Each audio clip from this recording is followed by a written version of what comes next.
Welcome to Lab Bites, where we serve up practical and scientific insights for biological researchers. Whether your flow cytometry panel is 4 or 14 colors, here are 5 essential tips that will get you clean, reliable data every time. Let's kick things off with tip number 1. Eyes on the prize. Be sure which cell populations or markers you need to identify and prioritize critical ones. This preserves limited channels and reduces spillover, ensuring more reliable results. Determine and differentiate between readout markers like activation or exhaustion versus lineage markers, and consider their relative frequency in your sample. Put bright dyes on rare cells and dim dyes on common cells. If rare cells have dim dyes, the background from common cells can cover them up. This also causes spreading error, where signals spill into each other and make it hard to tell cell groups apart. Ready for the next one? Here's tip 2. Measure twice, cut once. Though it may seem obvious, be sure to match fluorochromes to available lasers and detectors on your cytometer. Failing to do so may lead to weak signals, missed populations, or increased spectral overlap.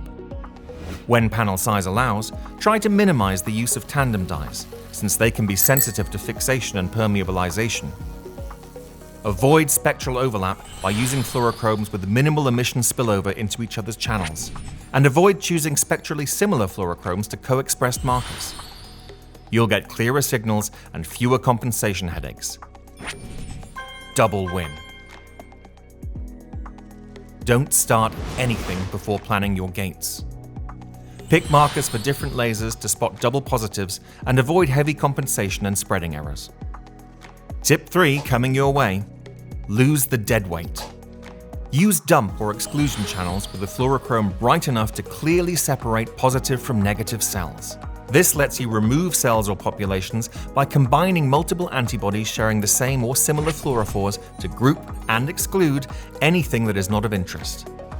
This step cleans your data by removing unwanted cells, making your populations of interest clearer. On to tip number 4. Ignore the chatter and keep to your lane. Use fluorochrome spectra viewers to predict and minimize overlap. Always include unstained controls. They show the natural fluorescence of your cells, helping you correct for background signals. Plan for proper compensation controls so you can calculate spectral overlap and correct for spillover. And to wrap things up, tip 5. Keep it quiet as a library. Titrate each and every antibody to find the optimal concentration and determine the best signal-to-noise ratio. Channel your inner squid game with fluorescence -1 controls to set gates accurately. These samples are stained with all but one of the fluorophores used in the panel, helping determine boundaries for background signal in the unlabeled channel. FMO controls are important for setting gates because they reveal the true background and spillover in each channel, allowing accurate separation of dim positive cells from negatives. And don't forget about isotype controls to identify non-specific antibody binding. Finally, test your panel on biologically relevant samples to avoid nasty surprises later. If it all still seems too much, don't worry.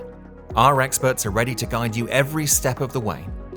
And to support you even further, Miltenyi Biotec offers a wide range of recombinant antibodies and associated services that can help bring your research into publishable shape in no time.